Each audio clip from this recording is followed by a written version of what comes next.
Today's episode, If You Could Hide to Kolob, is brought to you by Missionary Journal by My Give Back Books. The Missionary Journal is a guided journal which will help you remember all your favorite missionary moments and all the special times you had. Search Missionary Journal on Amazon now or check the links on If You Could Hide to Kolob Facebook pages.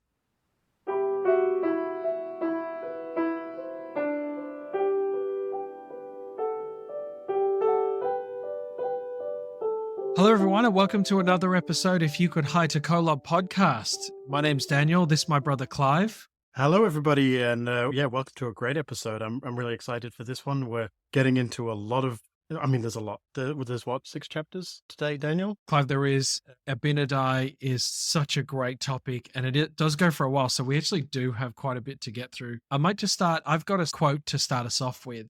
I might just get into that, and then we can just get straight into Abinadi. Yeah, let's do it.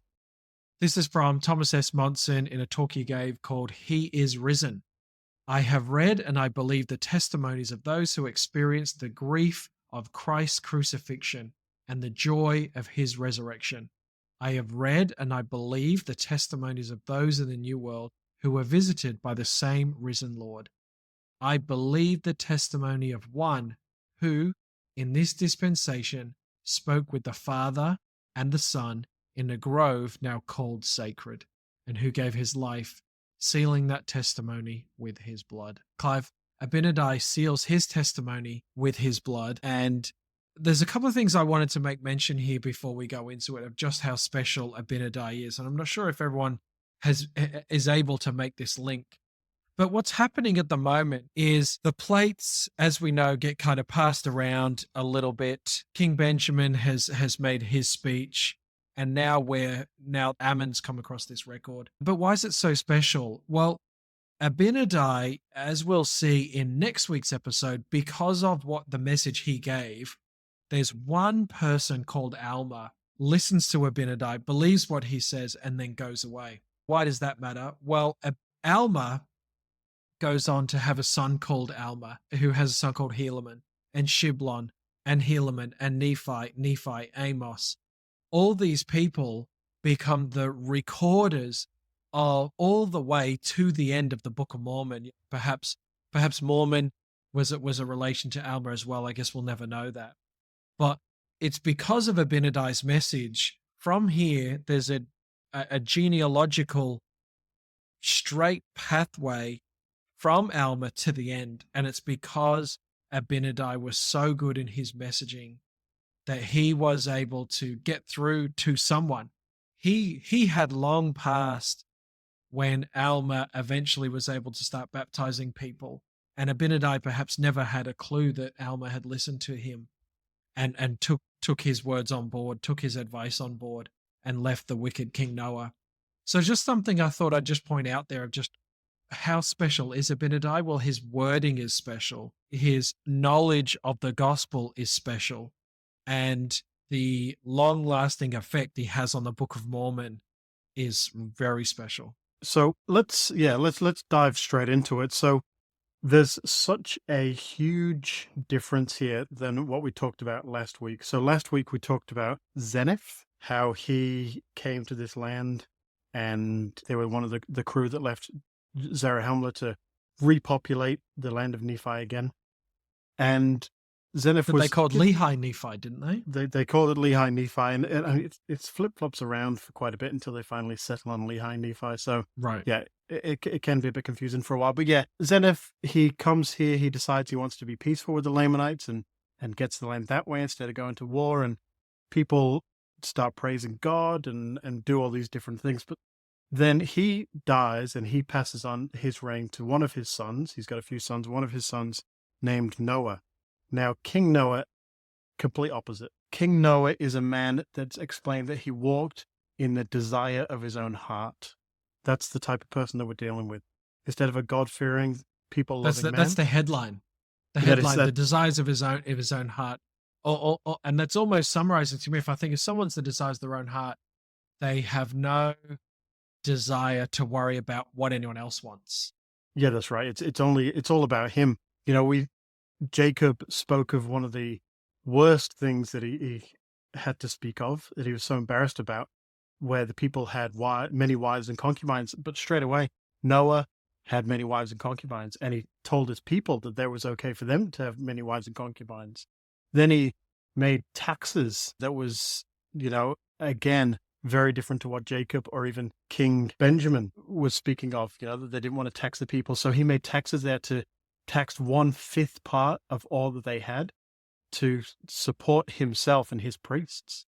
He got rid of all of his father's priests, and he decided to bring his own ones in, who supported what's described as his laziness, idolatry, and whoredoms. There's one thing that you just mentioned there that I just don't want to skip past. I thought I would ask you there in when I was doing my own bit of research here. So he in verse 3, so we're at chapter 11 verse 3, and he laid a tax of 1/5 part of all they possessed, a 5th part of their gold, 5th part of their silver, and a 5th part of their ziph, copper, brass, iron, fatlings, a 5th of their grain, everything they had. What is ziph? It's funny you say that, actually, because surprisingly, this is something that came up a lot on my mission. People that didn't believe the Book of Mormon, that had actually read it, one of their biggest hang-ups was ziph, which at the Right. time surprised me because I've always just read it and just believed it was some kind of And precious there's metal. something in the footnote down there, so it's not like we've got no clue. But do you have more of an idea than that? Yeah, well, the footnote, says shining to overlay plate with metal. That's as far as we understand it. But looking into the type of thing that ziph could be. So there is a Hebrew word that's spelt Ziyv that could be interpreted or spoken as ziph, ziph, Yeah. But we know that the language, and we've spoken about this a few times, the language has evolved. So the people are speaking in terms of ways that they have changed the language. Even now, languages evolved. Back then, languages evolved. Maybe ziph and ziph were the same thing. So this Hebrew Ziyf did mean brightness or shining. So Right. it's a very similar thing to what the footnotes actually say. People will ask, well, if Joseph Smith interpreted the Book of Mormon, why didn't he interpret the word ziph? Why didn't he interpret to say gold and silver and bright and shining metals? Well, I mean, there's a few things here we don't know exactly, but maybe Joseph Smith just understood the word ziph to be what it says. Maybe he knew. Yeah, exactly. Or maybe he just didn't recognize what it meant and just kept it in there. Who knows? But all we know is it's something that is, I mean, the Book of Mormon is true, but it's something that I know we'll eventually figure out. But it's just Sure. an interesting, it's such a small detail that it's such a big hang up for people. Well, I'm glad I asked because I hadn't looked at it that much at all. So you were saying that King Noah had chosen his own priests, and there's a bit of a description on them, isn't there? Yea, and they also became idolatrous because they were deceived by the vain and flattering words of the kings and priests, for they did speak flattering things unto them. Now, the reason I wanted to mention that specifically is because Alma, who we are going to talk about in next week's Come Follow Me, Alma's being described here as one. Alma is one of these priests, and at this point in time, he's lazy, he's idolatrous, he's not a very nice person, but he does become a great man. And I just wanted to put that in there. We won't talk about Alma again now, but I just wanted to drop that in there that this is part of Alma's character and the great change we see in someone who becomes an absolute incredible missionary in the church. Doesn't start off in the greatest of positions, and it's probably just an example for everyone out there. Yeah, it's a good point because it just shows the spirit of the things that we're going to get into, the spirit that is with Abinadi. So, yeah, King Noah, he has all these priests. They're all lazy and idolatrous, and the people work hard because they think, well, the king is the king, and he's done these things, and we must do these things. It goes on to explain that he builds these elegant and spacious buildings, and he decorates the buildings with gold and silver and precious things. He even makes a palace with big seats for him and his priests, and they were made of gold and silver, and they were put in a specific way that they could look down to the people. So they wanted to elevate themselves and show, well, we are better. We are the kings. We are the priests. We're the ones that look over this city. So there's, I mean, again, just a huge difference. He even builds a tower Right. that looks over a place called Shemlon. So they're in a place called Shilom, but there's a place called Shemlon where the Lamanites dwelt. And this tower was able to look over to see the Lamanites. I guess maybe in King Noah's way, he's gone, well, not only am I going to look over my people, but I'm going to show the Lamanites how good I am, that I could even see them in their area. Right. It's such a huge difference between the two kings. And it talks about how did he fund all this? He funded it with the taxes. He was because of the taxing of the people is how he was able to get all these things he needed. And he says at the end of 13, and thus he did do with the riches which he had obtained by the taxation of people. And it came to pass, this is 14, that he placed his heart upon riches, and he spent his time in riotous living with his wives and his concubines.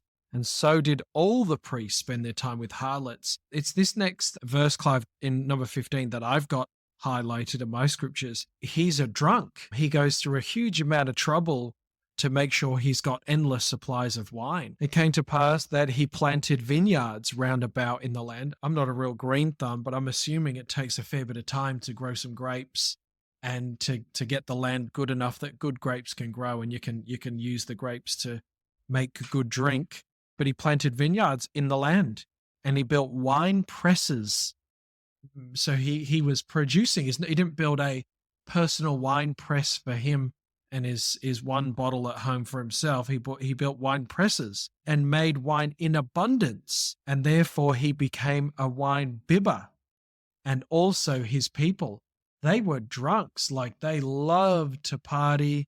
They loved to hang out with the women, the wives, the concubines, and just sit around and drink all day while the people worked. They essentially worked so that they could pay taxes. To your point earlier, this is a big difference to the way his father operated.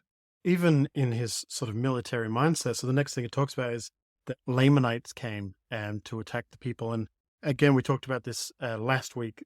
The Lamanites have this plan where they're going to attack people in the fields first, and that's what they do. Yep. And when King Noah found out about this, he's sent some people. All right, fine, just go and defend it. You can see in verse 17 the laziness of King Noah. It says, and King Noah sent guards round about the land to keep them off, but he did not send a sufficient number, and the Lamanites came upon them and killed them. So it's just sort of King Noah going, fine, just go take care of it. Not I need to protect my people, just more of a, fine, go sort it out.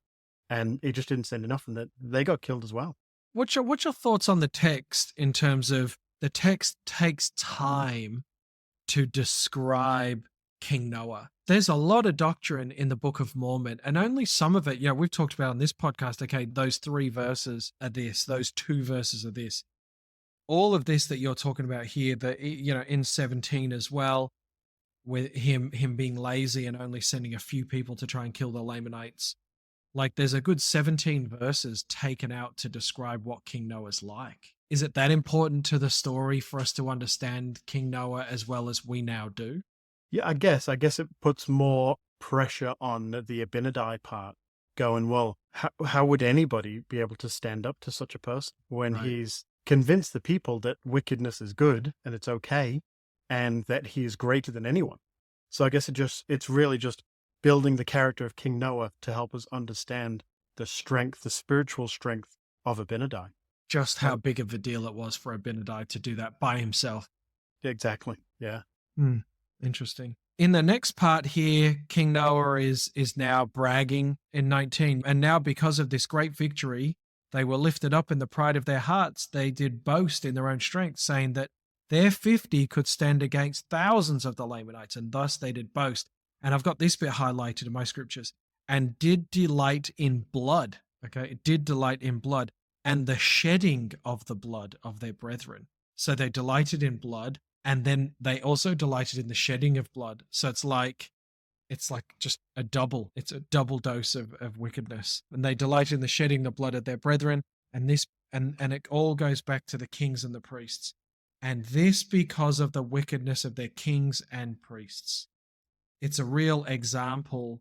The king and the priests, they're the ecclesiastical leaders of the land.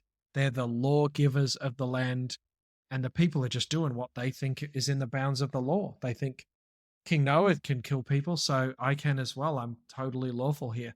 In fact, it's an unruly environment.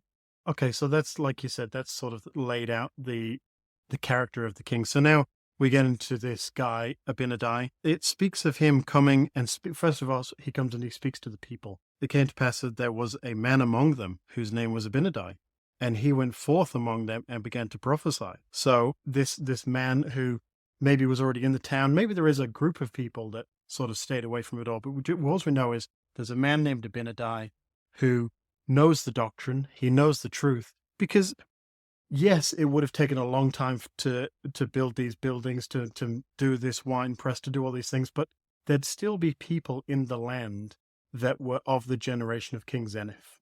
So this isn't a whole new 2 generations later. This is still, King Noah is still Zenith's son. So there's still people in the area that remembered everything, that knew Right. the way that they were taught. So this Abinadi, he says that, thus saith the Lord, he hath commanded me. He's obviously had the Spirit of the Lord speak with him, and he goes forth and says to the people, woe unto this people, for I have seen their abominations, their wickedness, and their whoredoms, and except they repent, I will visit them in mine anger. So straight away he's gone to the people saying, this is wrong. The Lord will strike us. The Lord will, show his strength, which he does, all the way through the Book of Mormon. Every time the Nephites forget the Lord, they're always reminded of the Lord because of, the Lamanites sort of come and take over and they're humbled. What I find interesting about Abinadi's story, so this is the first part, again, it's just speaking to the people. He warns them, quite a few times about what's going to happen to them. And I really like in verse 24, when he says, yea, it shall come to pass that when they cry unto me, I will be slow to hear their cries. Yea, I will suffer them that they be smitten by their enemies. Now, this is the Lord. This is the Lord speaking through Abinadi, saying, well, because you've done these wicked things that I've told you not to do, well, when you are being taken over by the Lamanites, well, maybe I'll be slow to remember you if you're slow to remember me. I really like in Doctrine and Covenants where it speaks of this. In Doctrine and Covenants, section 101, Daniel, verse 7 and 8. Right. And this says, and they were slow to hearken unto the voice of the Lord their God. Therefore, the Lord their God is slow to hearken unto their prayers, to answer them in the day of their trouble. In the day of their peace, they esteemed lightly my counsel, but in the day of their trouble of necessity, they feel after me, which is so true. I mean, when things are going great, like King Noah, while things are going great, I don't need the Lord. It's got nothing to do with me, what the Lord has to say. I'm doing all these things of myself. Like you read, it's his own strength. He delights in the bloodshed. Well, then when it comes to, oh no, we need the Lord, well then why wouldn't the Lord straight away answer their prayers? And that's against the universal laws. You can't just be wicked, wicked, wicked, and then one thing goes wrong, God, I need your help, and then just expect God to come back in return. That's just simply not how it works. So it makes sense here that Abinadi would be saying, at the very last minute when things go wrong, don't call on the Lord then if you're not willing to call upon him now, because that's simply just not going to happen. Clive, in 25, I like the language that's used. And except they repent in sackcloth and ashes and cry mightily to the Lord their God, I will not hear their prayers. So again, he's talking about humbling. Unless they repent in sackcloth and ashes, unless they truly mean it, and they only mean it if they have no more options, and so it's just convenient to go to God, or are they actually truly humble and they're trying their meager best, and so they call on God then. And this is what this means here. Neither will I deliver them out of their afflictions, and thus saith the Lord, and thus hath he commanded me. And then straight away, so what happens? This is verse 26. Now it came to pass that when Abinadi had spoken these words unto them, they were wroth with him and sought to take away his life. And then it says here, but the Lord delivered him out of their hands. So as soon as they hear this, they're saying, hang on, you don't know. The laws here are that we can do whatever we like. As long as we pay the king, we can drink, we can party. The people that we look up to are the ones that are letting us do whatever we want. The God that you're talking about wants us to work hard and not do whatever we want and not be free. They don't understand what the laws of God mean. So they immediately they get frustrated straight away. They go, well, we don't like what you've got to say, therefore we're going to kill you. That's what's going on in their mind. They love shedding blood. Perfect. We're not going to even barter with you. We're just going to try and kill you and get you out of our way because you're boring us. We don't like what you've got to say. It's an interesting, very quick conversation I thought that he's having with the people. And maybe he's in the middle of the town square, or maybe he's just doing a private ceremony. But whoever he's chosen to speak to aren't super stoked that he's there. Well, it reminds me of First Nephi when it says that the wicked take the truth to be hard, and that's exactly what they've done. Well, that's this. Yeah, This is exactly this. So they go and they tell the king that this has happened, and the king, his answer is, well, who is Abinadi? That this is halfway through 27. That I and my people shall be judged of him. Like, who is this guy? And then he says, or who is the Lord that he shall bring upon my people such great affliction? Like, I am the king. Who's the Lord? Yeah, exactly. Who's the Lord? Don't they know I'm the king? That's crazy. It is. Yeah. Imagine being that guy. He asks, so he says, go get him. And Abinadi takes off, right? Abinadi goes away and he's gone for the space of 2 years. And he essentially lays low. Whether he is actually still there for 2 years, but he's just disguised the whole time, or whether he takes off and lives in the forest for a couple of years. But either way, at some stage, he comes back in disguise and floats around the city, and it begins to prophesy again. So, you got to think, after he's gone for a month, they probably forget about him. But now 24 months later, he's back. And they don't recognize him, I don't imagine. I read something from Hugh Nibley that he thinks when he came back in, they don't really recognize what he's got to say. And he's actually able to talk to them a lot longer here because they don't remember and recognize that this is the same guy from 2 years ago. So he kind of gets a little bit more airtime.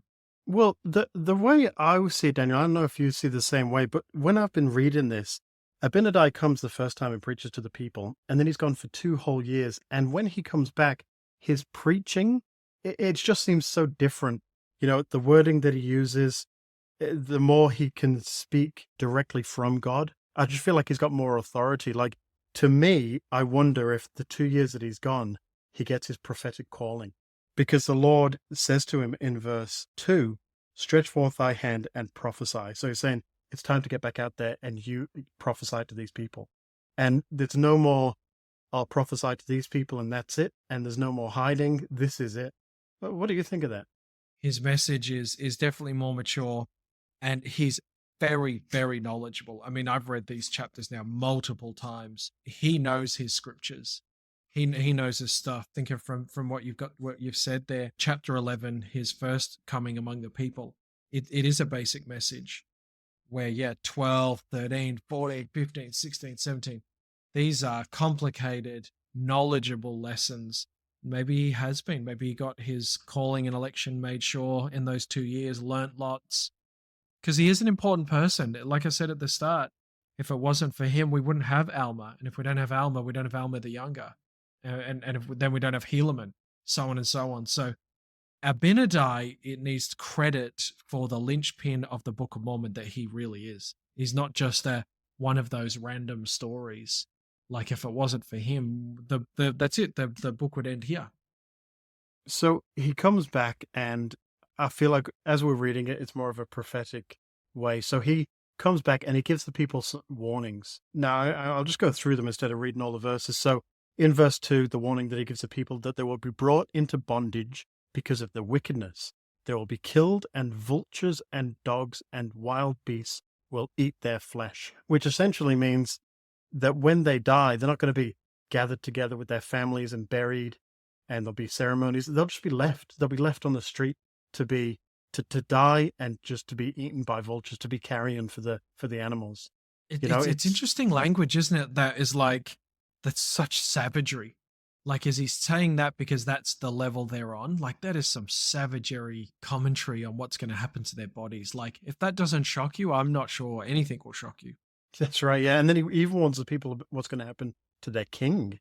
He says the king that will be valued even as a garment in a hot furnace. So he's prophesying there that the king will die by fire, and his value will just be like burning a garment. Nothing. Just throw it in and let it burn. throw it in, and 10 seconds later it's gone. Yeah, exactly. Yeah. We don't have this big ceremony that the king's going to be killed and let's all gather around and cry about it. It's just throw it in, let it burn. It's very, and these people don't care about each other, is what it seems. He then goes on to say that they will have a famine. There'll be a famine, pestilence. They'll howl all day long. I see that as because they're so hungry, constant complaining. It says that they will be burdened, that they'll go around about burdened, which to me, I sort of take this as they won't have any homes anymore. They'll just be wanderers. He says that hail, which is bad for the land and the crops, will come.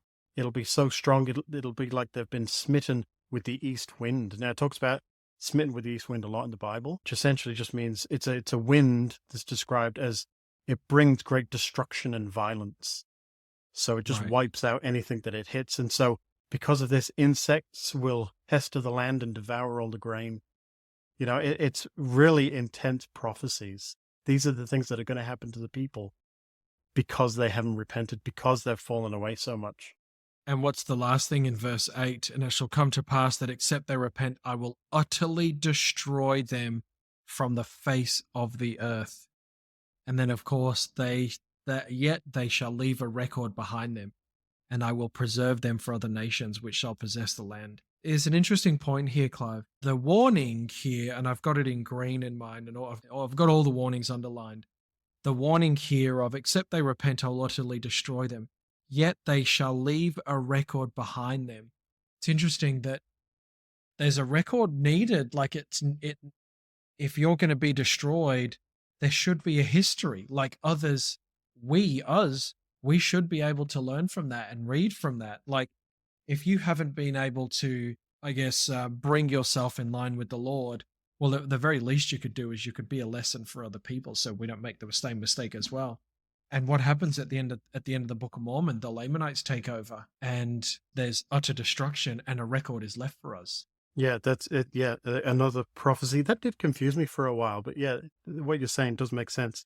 It just seemed like, why would you try and make them famous if they're so wicked? But yeah, it's for us to learn.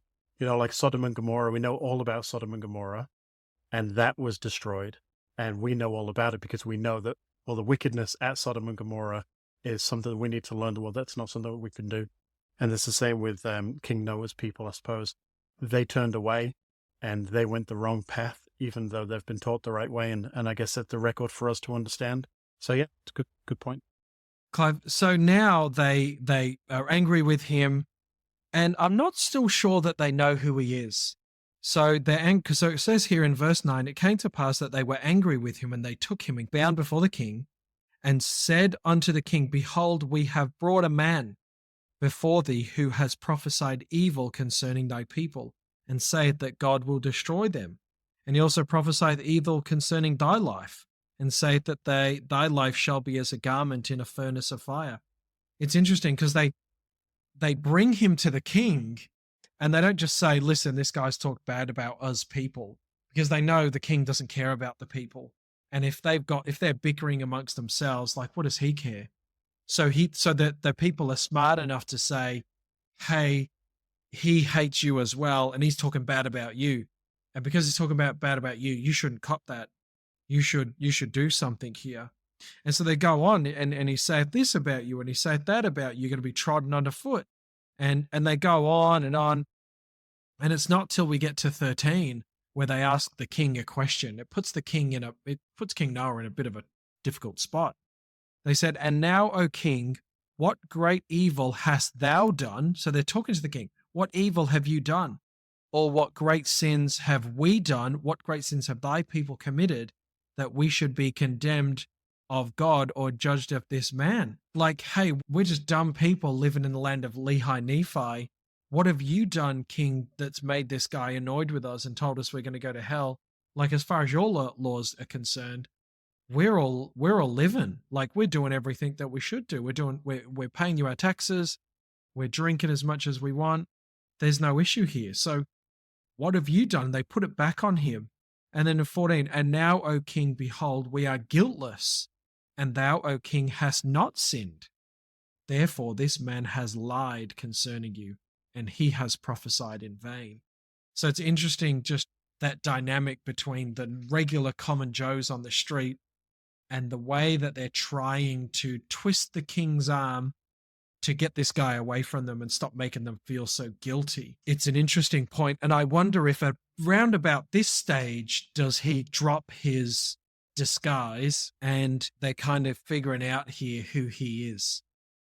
We don't really see that happening, but I'm imagining that at some stage around about now, his cloak kind of comes off and they end up putting him in prison. In verse 17 it is, Chloe, and I don't want to read everything, but in verse 17, now it came to pass that King Noah caused that Abinadi should be cast into prison.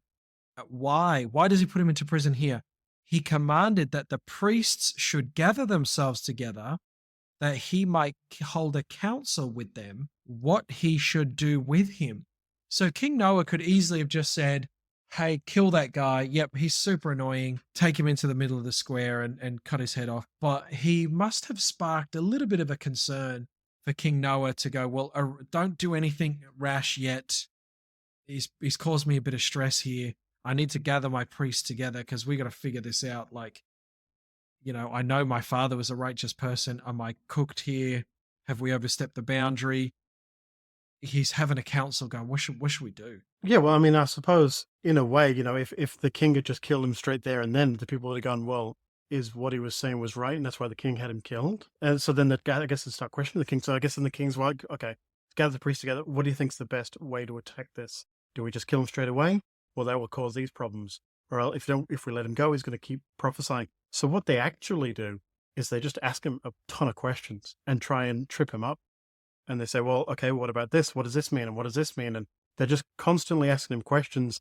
But the great thing about Abinadi and the great thing about having the Spirit with you is that you will continue to be able to answer the questions. The gospel questions, they'll always come to your mind. It's always something that I've always strived to do, be able to get to a point in my life where no matter what questions get asked to me, I've always got the right answer. So Abinadi, he does that. There's no way that he can trip him up. But I really like what he has to say in verse 25. So they asked him, what are these things mean? And they read from the scripture, say, well, what does this mean? Now, Abinadi said unto them, are you priests and pretend to teach this people and to understand the spirit of prophecy? And yet you desire to know of me what these things mean? So they're going, well, why are you asking me? You call yourselves priests and you're asking me what these things mean. Well, how dare you say that you have that title? If you don't know what it means, why are you asking me? How can you lead this people if you don't even understand the basic doctrine? And I think that's just a great reply. Instead of just going, well, it means this. Next question, it means this. It's a great reply because then it stops them. They're no longer going, okay, well, let's try and trip them up. Now they're going, well, now what? They try to defend themselves, don't they? And they tell him that they teach the law of Moses. And then Abinadi just goes on an absolute rager. Like, what do you mean you teach the law of Moses? What about this? What about this? What about this? This is verse 29. And again, he said to them, if ye teach the law of Moses, why do ye not keep it? Like, it's a pretty simple question, right? You can imagine them sitting there and this guy who they've sent to prison and pulled him back because it seems like they're at least trying to defend themselves. They could, like I said before, they could have just killed him. But they obviously have some guilt inside them and they need to kind of warrant their conversation. They try to defend themselves. And he's just going, well, why don't you keep it then? If you know it, why don't you keep it? Why do you set your heart on riches? Why do you commit whoredoms? Why do you and spend your strength with harlots? Yea, and cause this people to commit sin, even a great evil against this people. Know ye not that I speak the truth? Like, ye know that I speak the truth, and you ought to tremble before God. It's a crazy dialogue that Abinadi is having. And like, what about the courage and the strength and the ability in the confidence he has in himself of just going back to them with that? Like, these are people that he must fear, right, on some kind of level. Well, yeah, exactly. But Abinadi, his wording is just so strong. Like, it's so passionate. He said all those things, and he goes really into the 10 Commandments later, but he still sort of brushed on it now. Well, it says to make no other gods before me, but and know the graven images. And I really like in 37 he says, Now Abinadi said unto them, Have ye done all this? I say unto you, Nay, ye have not. Have ye taught this people that they should do all these things? I say unto you, Nay, ye have not. So, yeah, here's a list of things that the law of Moses that you claim to have taught the people. I'm saying you haven't done them. Right. You say you have, I say you haven't. Because here is a clear outline of the law of Moses. You have not done these things. It's such a passionate, strong, it's really the spirit. The spirit is so strong in Abinadi at this point that he has no fear of offending these people. It's he's also happy. He's very happy to accuse them, isn't he? I was just thinking then of 26. I've just got two words underlined in verse 26 over the page, and that's the term that he uses, perverted. I say unto you, woe be unto you for perverting the ways of the Lord. For if ye understand these things, ye have not taught them. Therefore ye have perverted the ways of the Lord. Like he is a wordsmith. And I just having a thought then about what you said earlier. What happened on these 2 years away? Like he obviously learned a lot, and yeah, was he taught? Did he receive his prophetic call, and was he taught by the Lord? And he obviously knows his scriptures very, very well. He's recalling the scriptures, and he's talking them all off by heart, because it's not like someone's given him a scroll to read from while he's in prison in King Noah's palace. He's just kind of doing this off the top of his head. So he is an incredible person. Yeah, I wonder if maybe the Lord warned him and said, look, you need to prophesy about these things. And, maybe the promise that he gave Joseph Smith, if thou endure it well, God shall exalt thee on high. So yeah, it's not going to be easy, but thou shalt triumph over all thy foes if you do the things that I say. I mean, that'll give you the confidence. No matter what happens to you, as long as you preach to these people the truth and be bold in your words, I will bless you. And I guess that'll just give anyone confidence to do it. Clive, we got this famous line here where now King Noah's sick of hearing from Abinadi, and he essentially sends guards over, and they want to lay their hands upon him, but Abinadi says, touch me not. But we've covered 2 chapters, and we've been talking for 40 minutes. I'm just thinking, should we just?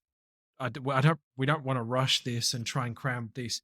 This now is where Abinadi, he's glowing, and he really now takes this to town, and he really goes into a lesson. So maybe we should split this up over 2 parts, and we can actually try to do these last 5 chapters a bit more justice than just trying to cram them into the end of the episode today. I agree. And, I look at this and I think good luck to the teachers on Sunday trying to cram all this into one lesson. There's so much to it. So yeah, all right, let's stop there, and we'll do a part 2 then. Okay. Well, thank you for everyone listening. Look out for part 2 of Abinadi's story. Thank you.